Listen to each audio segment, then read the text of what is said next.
नमस्कार, आप देख रहे हैं आपका अपना चैनल हिंदी खबर। मैं हूं आपके साथ सुनील सिंह पौरुष, लेकर हाजिर हूं आपका खास कार्यक्रम जो कहूंगा सच कहूंगा। तारीख थी 6 दिसंबर 1992।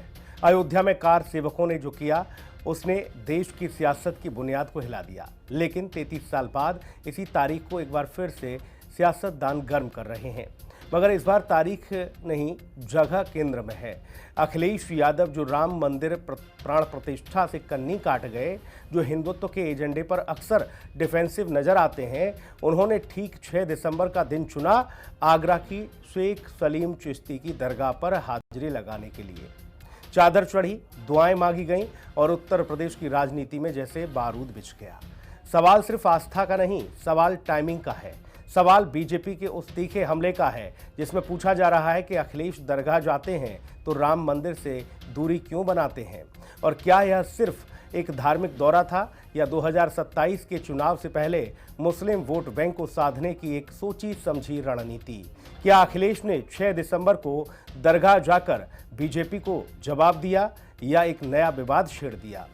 प्रतिक्रियाएं आपको सुनवा देते हैं कि क्या कुछ प्रतिक्रियाएं आई हैं, जरा वो सुनिए। समीकरण बदलेंगे। पिछली बार आप जानते हो कि कहां भरोसा किया था, तो इस बार भरोसा कम काम ज्यादा। जब हम लोग काम ज्यादा करेंगे और जो समीकरण बनाए जाते हैं, हम लोगों ने भी बीजेपी से सीख लिया समीकरण बनाना। इससे समीकरण बना करके जो जनता की सेवा करता होगा, सर्वे करवा करके उसी साथी को हम लोग मौका देंगे। और मैं आज कह के जा रहा हूं आपको, आगरा की पहचान दुनिया में है अपने पेठे की वजह से, ताजमहल की वजह से, दरगाह की वजह से, और यहाँ के लोगों का जो हुनर, उसकी वजह से। जो हुनर यहाँ के लोगों में है, चाहे वो इनले का काम हो, चाहे और जो चीजें करते हैं यहाँ पर, उसकी वजह से जो पहचान है। इस बार आगरा ऐतिहासिक परिणाम समाजवादियों के पक्ष में देने जा रहा है।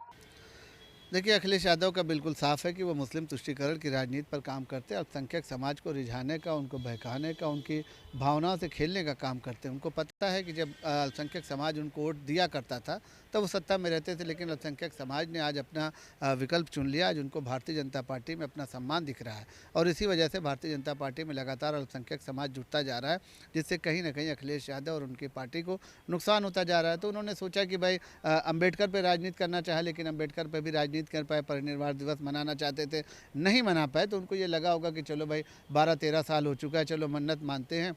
और एक टोटका होता है जिसके लिए वो वहाँ पर गए थे, लेकिन वहाँ से भी उनको ऐसा लगा जब वहाँ से निकले हैं तो चेहरा उनका मायूस था। वहाँ के लोगों ने उनका विरोध किया है। इससे बिल्कुल साफ है कि 27 में समाजवादी पार्टी जो है वो समाप्ति की तरफ बढ़ रही। भारतीय जनता पार्टी के लोगों के दो चेहरे हैं। एक वो चेहरा जो समाज को गुमराह करने का काम करता है, समाज में एक दूसरे में नफरत पैदा करने का और विभाजित करने का काम करता है। दूसरा चेहरा ये है कि खुद केंद्रीय मंत्री भारतीय जनता पार्टी की सरकार के अजमेर जाकर चादर चढ़ाते हैं। दूसरा, देश के प्रधानमंत्री खुद बहादुर जफर की मजार पर जाकर फूल चढ़ाते हैं। ये जो चेहरा भारतीय जनता पार्टी का है, ये देश को देखना चाहिए। देश जानना चाहता है कि जब एक तरफ आप उत्तर प्रदेश में नफरत का माहौल पैदा करते हैं, कोई नेता विपक्ष का अगर चादर चढ़ाने पहुंच जाता तो उससे सवाल पूछते हैं, तो क्या उत्तर प्रदेश के लोग, सरकार के लोग, भारतीय जनता पार्टी के लोग देश के प्रधानमंत्री से सवाल पूछेंगे? मेहमानों से आपको रूबरू करा देते हैं। गौरव मिश्रा, नेता भारतीय जनता पार्टी, हमारे साथ हैं। गौरव भाई का बहुत स्वागत है। अशोक तिवारी जी, प्रवक्ता समाजवादी पार्टी, हमारे साथ हैं। अशोक भाई का बहुत स्वागत है। राज पुरोहित मधुर जी हमारे साथ, हिंदू धर्मगुरु मौजूद हैं। मधुर जी का बहुत स्वागत है। शोएब सिद्दीकी, मुस्लिम स्कॉलर, हमारे साथ हैं। शोएब भाई का बहुत स्वागत है। अशोक तिवारी जी, आज चर्चा की शुरुआत आपसे करेंगे। आज केंद्र में आप ही हैं सर। मसला ये है, अब आप इसमें मत जाइएगा। देखिए सर, कि जैसा अभी आपके प्रवक्ता कह रहे थे कि भाई देखो, प्रधानमंत्री भी जाते हैं और गृह मंत्री ने भी चढ़ाई और बाकी लोगों ने। मसला इसका है ही नहीं, करोड़ों करोड़ों लोग जाते हैं, उनकी आस्था जुड़ी है, लेकिन टाइमिंग का खेल है सर। उसी दिन क्यों, 6 दिसंबर को ही क्यों आपको याद आया? जी, मैं अपनी बात कहूं सर? हाँ जी सर, मैं अपनी बात को रखूं? बिल्कुल सर, इसीलिए बुलाया आपको। जी जी जी। देखिए, आपको टाइमिंग लगता है, लेकिन हमको टाइमिंग नहीं लगता है, क्योंकि किसी भी दिन कोई हमारे लिए कोई तारीखें नहीं होती कि इस तारीख को ये करना है, इस तारीख को ये करना है।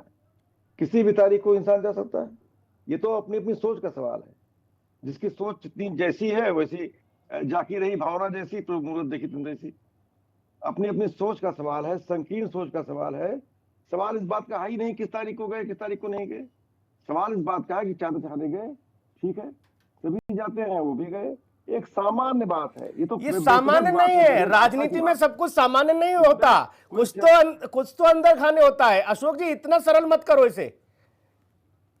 इस पर चर्चा का सवाल ही नहीं है। इस पर चर्चा इसलिए है सर, इसलिए चर्चा है क्योंकि राम मंदिर से निमंत्रण आने के बाद भी आप नहीं जाते हो। हमारे मौलिक अधिकार है, हमारे मौलिक अधिकारों में वर्णन है इस चीज का कि हम जहां चाहे वहां, जब चाहे जब आस्था के साथ जा सकते हैं, कोई दिक्कत नहीं है। नहीं, इसमें कोई टाइमिंग का मतलब नहीं। टाइमिंग की सोच तो खैर वो लोग निकालते हैं जो बाल में खाल निकालते हैं। हाँ। जो लगातार इसी बात को सोचते रहते हैं, हर समय हर चीज में कुछ ना कुछ निकालते रहते हैं।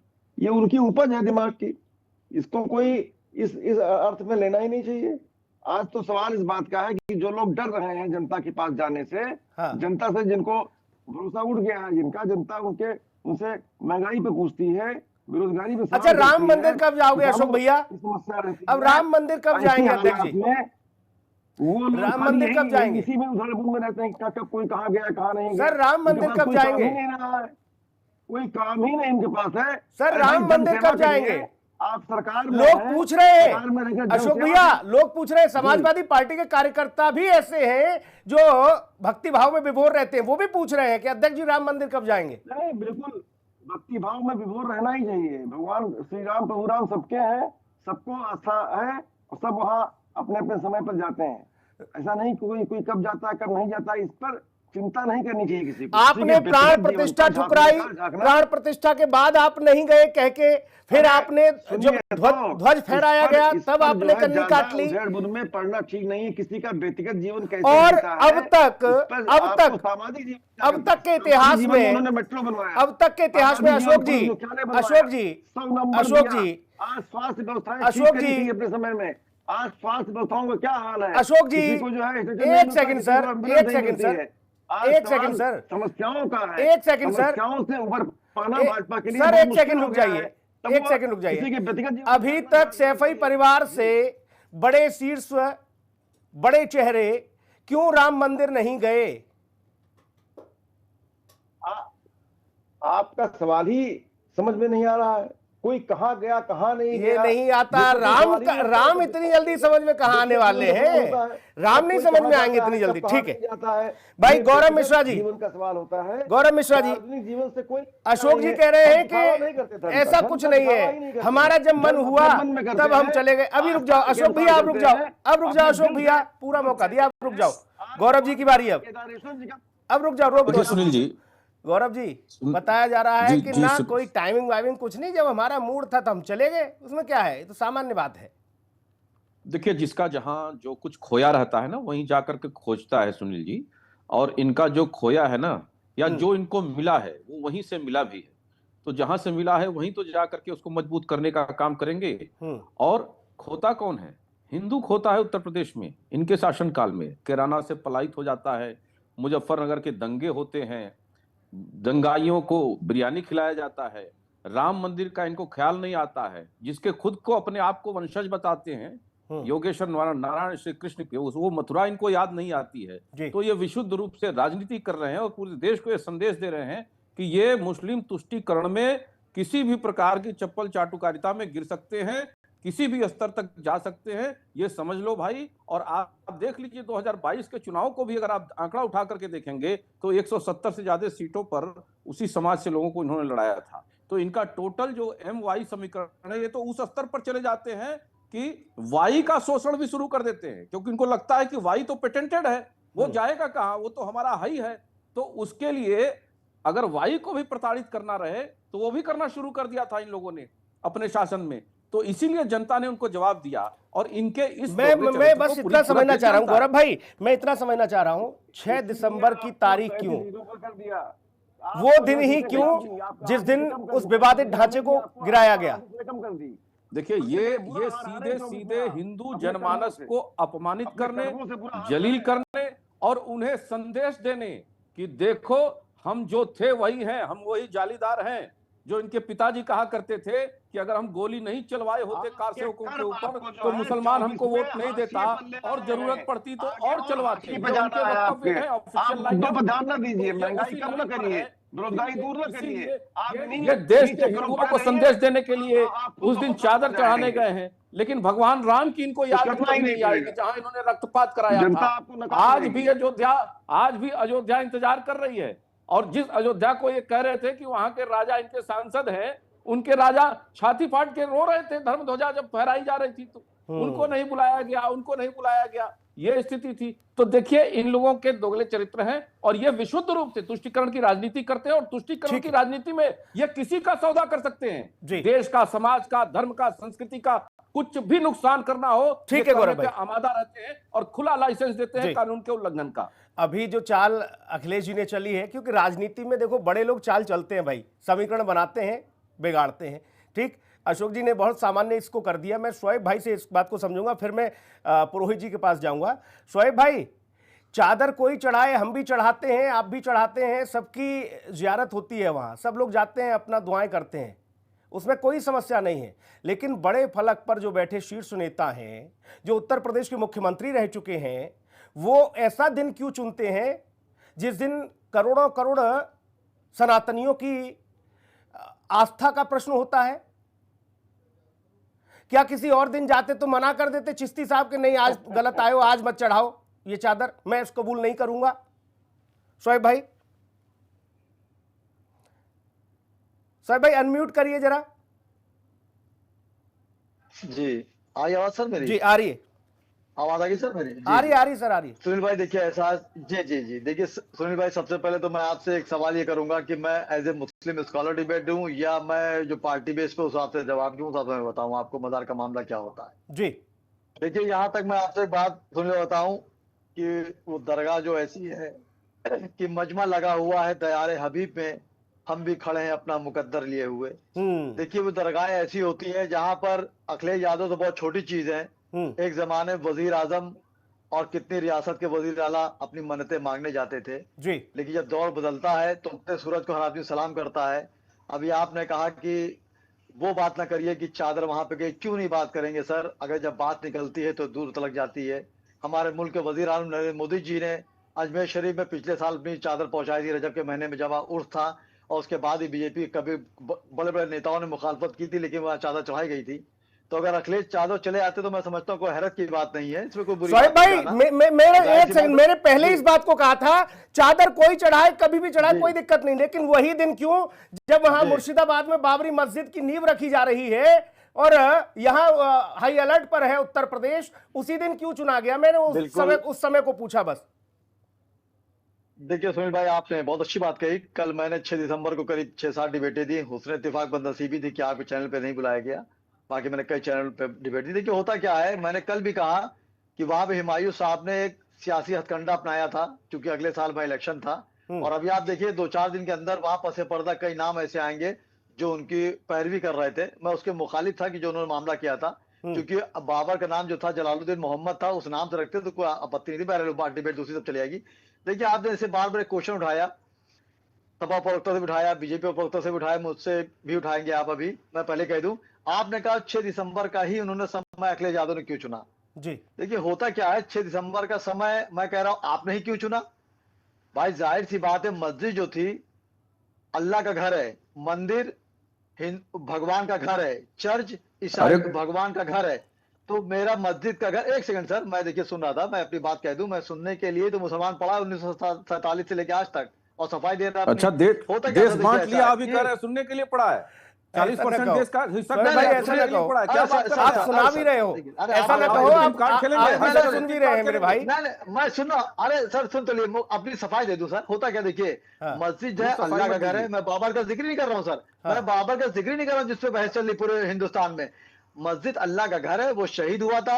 आपको ये सामान्य, एक सेकंड शोएब भाई, बस हाँ या ना में जवाब देना। शोएब भाई लंबी कहानी हो जाएगी, आप इतना बता दीजिए, शोएब भाई बस इतना बता दीजिए कि आपको ये सियासत लगती है या एक सामान्य प्रक्रिया रही?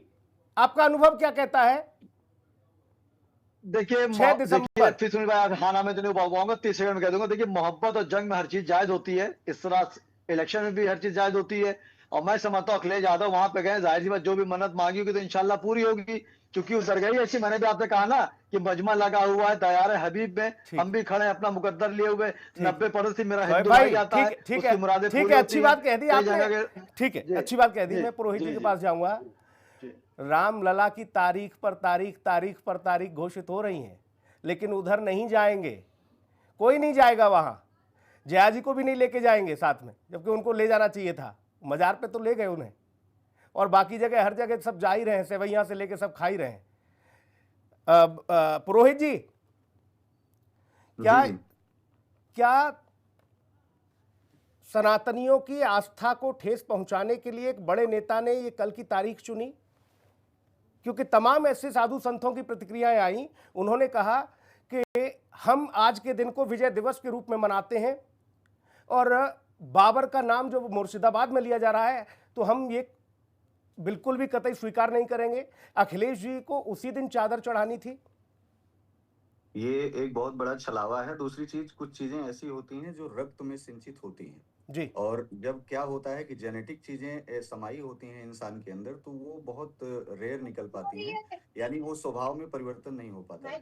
मैं एक बात स्पष्ट कर दूं कि आज 6 दिसंबर को ये जो चीजें हुई, ये उन 25 करोड़ देशवासी जो प्रदेशवासी हैं उत्तर प्रदेश के, उन सभी जनमानस के कहीं न कहीं एक भीतर जो अंतर भीतर में बैठे राम हैं, या जो उनकी सनातन की आस्था है, या जो अभी जैसे तिवारी जी बैठ करके प्रवक्ता बने ही हैं वहां के, इनके अंदर खुद भी प्रश्नवाचक चिन्ह इनके अंदर भी आएगा।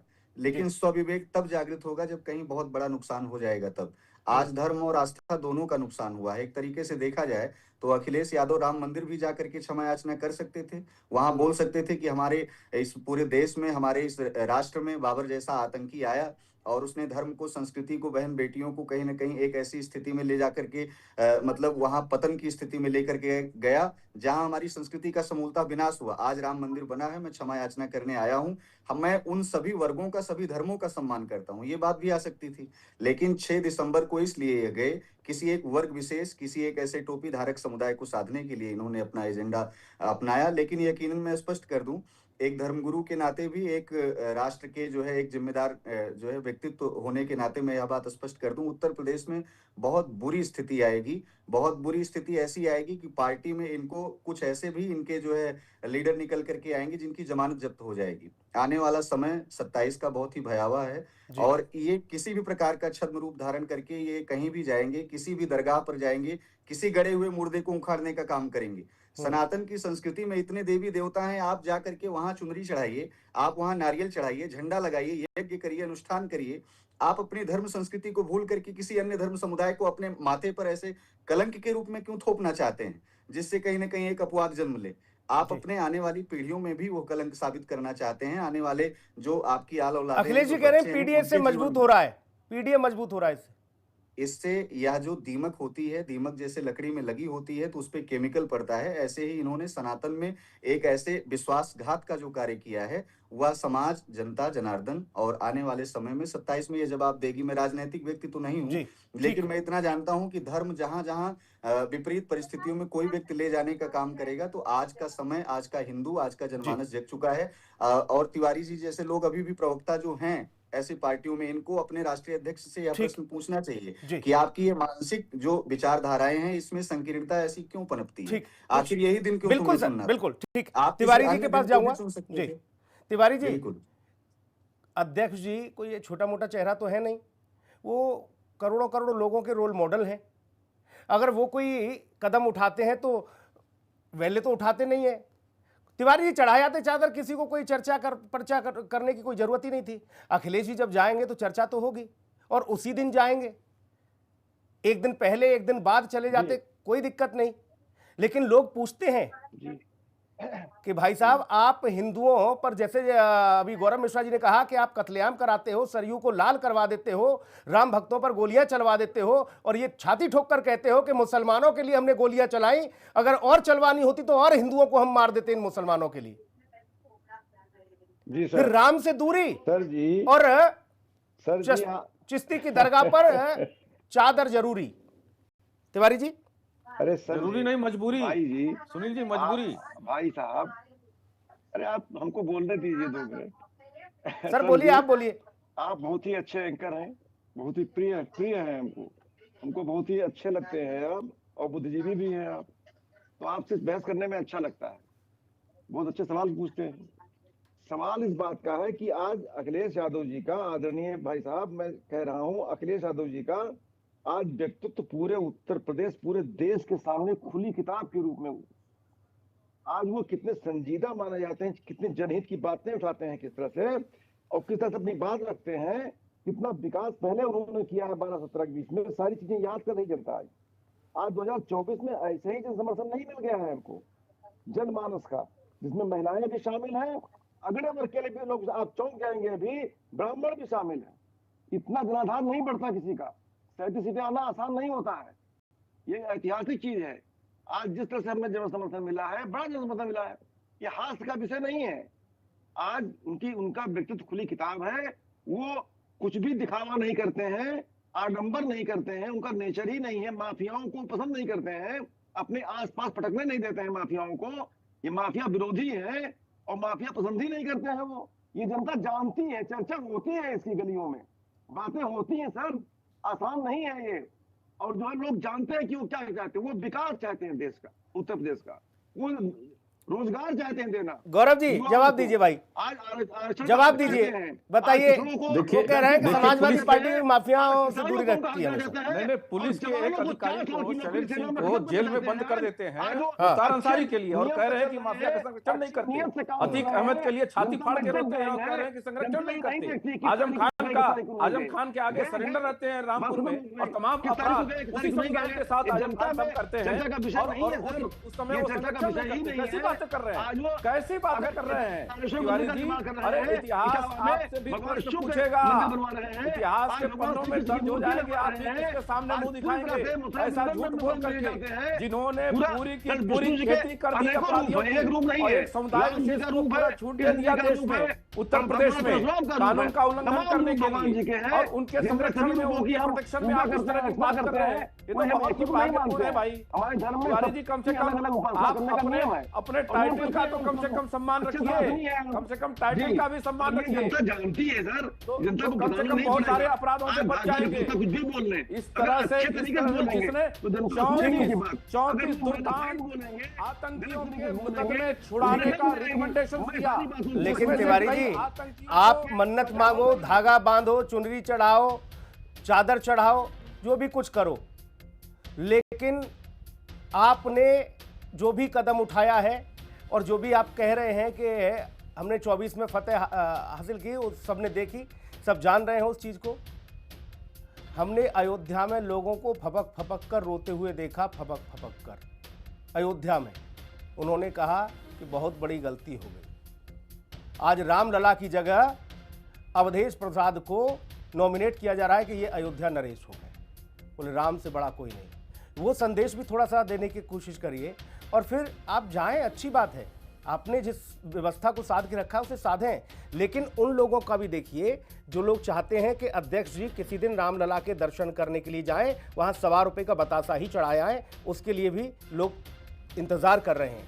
अब वो कब आएगा आपकी घड़ी में, कब दौर आएगा, वो आप लोग जानो, बाकी तो सब लोग इंतज़ार कर ही रहे हैं, क्योंकि राम के बिना कोई काम नहीं दादा, कोई काम नहीं। धन्यवाद, नमस्कार।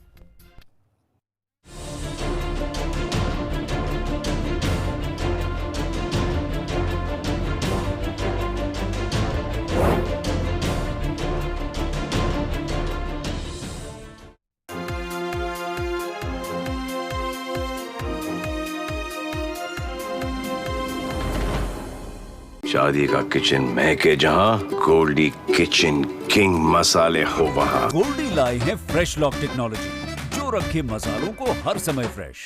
मेहनत और समर्पण के प्रतीक अन्नदाताओं को डबल इंजन सरकार ने दी है नई पहचान। कर्मयोगी सरकार ने किया है वो दमदार काम जो दशकों तक था सिर्फ सपना। उत्कर्ष के इन 8 वर्षों में गन्ना किसानों को किया गया है रिकॉर्ड 2,90,000 करोड़ रुपए से अधिक गन्ना मूल्य का भुगतान। वर्ष 2007 से 2017 तक हुए भुगतान से यह 1,48,000 करोड़ रुपए है अधिक। माननीय मुख्यमंत्री योगी आदित्यनाथ के नेतृत्व में पारदर्शिता और तकनीक से जुड़ी नई व्यवस्था ने बदली है गन्ना किसानों की तकदीर। वर्ष 2017 से अब तक 4 बार बढ़ाया गया है गन्ना समर्थन मूल्य। गन्ना पेराई सत्र 2025-26 में गन्ना किसानों को होगा 3,000 करोड़ रुपए से अधिक का अतिरिक्त लाभ। नई चीनी मिलें और बढ़ी क्रशिंग क्षमता ने असल मायनों में गन्ने की फसल को बनाया है ग्रीन गोल्ड। काम दमदार, डबल इंजन सरकार। पंजाब सरकार द्वारा सरकारी स्कूलों के प्रिंसिपलों और शिक्षकों को देश विदेश में प्रशिक्षण दिलाने की पहल ने शिक्षा गुणवत्ता सुधार में महत्वपूर्ण भूमिका निभाई है। इस पहल के अंतर्गत अब तक पंजाब के सरकारी स्कूलों के प्रिंसिपलों और शिक्षकों के कई बैचों को विदेशों में ट्रेनिंग के लिए भेजा जा चुका है। साडे प्रिंसिपलों नूं, अध्यापकों नूं ट्रेनिंग देने वास्ते सिंगापुर, फिनलैंड, IIM अहमदाबाद भेजते हैं ताकि वो लेटेस्ट तरीके सीख सकन। सिंगापुर की प्रिंसिपल्स एकेडमी और NIEI में 2023 से 2025 के बीच कुल 7 बैचों के 234 प्रिंसिपलों को प्रशिक्षण दिलाया गया है। वहीं फिनलैंड की तुर्कू यूनिवर्सिटी में प्राथमिक श्रेणी के 144 शिक्षकों को आधुनिक शिक्षण तकनीकों पर प्रशिक्षण मिला। घरेलू स्तर पर 150 हेडमास्टर्स को IIM अहमदाबाद में प्रशिक्षित किया गया। मैनू सरकार पंजाब सरकार वालों फिनलैंड भेजा गया सी, उत्थे जाके सानू बहुत कुछ